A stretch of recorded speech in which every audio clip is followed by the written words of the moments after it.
Olá, turma! A aula hoje foi de História, então vamos revisar. Abra um livro na página 182. Já vimos em aulas anteriores o que é cultura material, que é o nome que se dá ao conjunto de objetos feitos ou modificados pelo homem.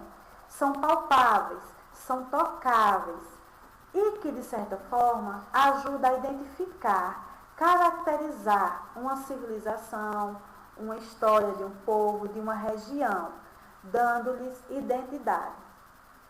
Podemos citar exemplos de cultura material, monumentos históricos como igrejas, estátuas, até vestimentas como as roupas das baianas do acarajé, bem típicas.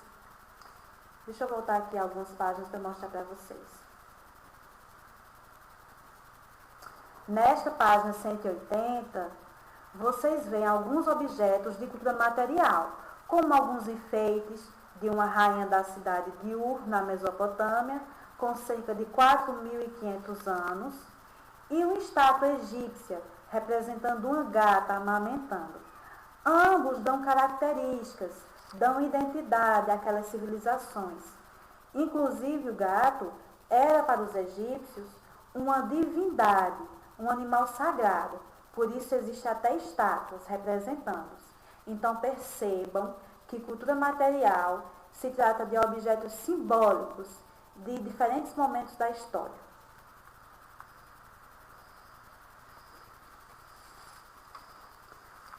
Vamos agora ver um pouco sobre o povo fenício.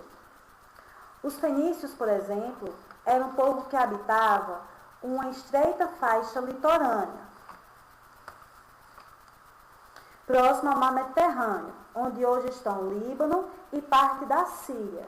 Eles se dedicavam, entre outras atividades, à navegação comercial e, para isso, desenvolveram embarcações impulsionadas por grandes velas e também por remadores, caso não houvesse vento.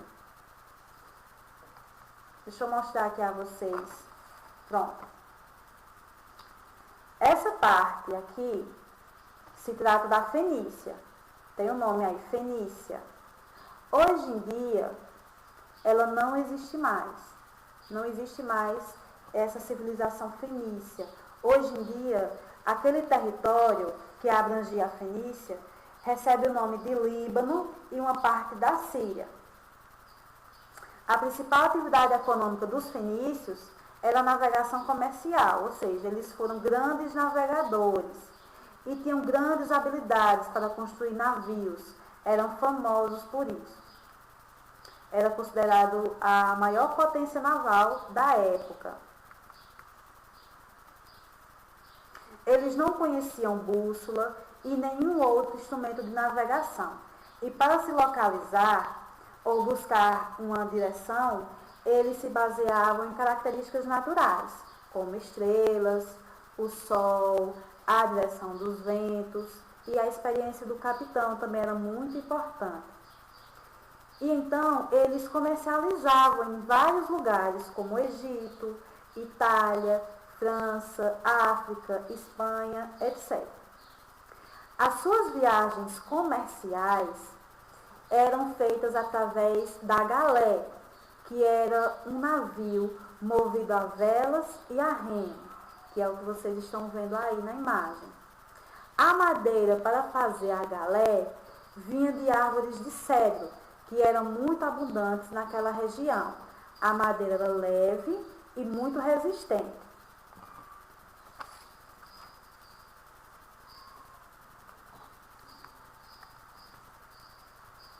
Vimos também sobre as escritas antigas. E elas eram de muita importância na época, elas apareciam em várias áreas, como na religião, para registrar os seus rituais, também na economia, na coleta de impostos. As primeiras formas de escritas conhecidas foram desenvolvidas há cerca de 5.500 anos atrás. Vamos ver o nome de alguns deles. Muitos povos antigos desenvolveram diferentes maneiras de escrever. Os sumérios, que que viveram na Mesopotâmia, foram os inventores da escrita cuneiforme, que são inscrições feitas em uma placa de argila, utilizando um objeto pontiagudo chamado cunha.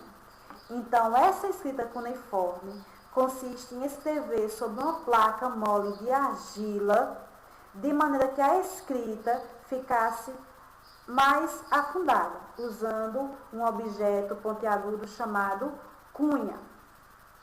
Outra escrita antiga era dos egípcios, chamada hieróglifos, que significa símbolo sagrado. É uma escrita sagrada, realizada por escribas e sacerdotes e muito utilizada em túmulos e templos. Essa escrita consiste em escrever com tinta sobre uma pedra ou um papiro. Outra escrita antiga é a dos maias, que viveram aqui na América, chamada pictoglífica. E era uma escrita por glifos, símbolos que representavam palavras. Por isso, esse nome. Picto significa figura e glifo significa símbolo. Diferente dos sumérios, egípcios e maias, os fenícios, que nós vimos há pouco tempo, utilizavam um alfabeto composto de 22 letras, sem vogais, que podiam se unir e formar palavras. O nosso alfabeto, que conhecemos, que utilizamos hoje, suas origens mais remotas vêm dos fenícios. Eles utilizavam o alfabeto. Aí foi se desenvolvendo para o grego, e então o resultado é esse que nós temos hoje, deu origem ao alfabeto da língua portuguesa. Então é isso, meus amores. Beijos e até amanhã.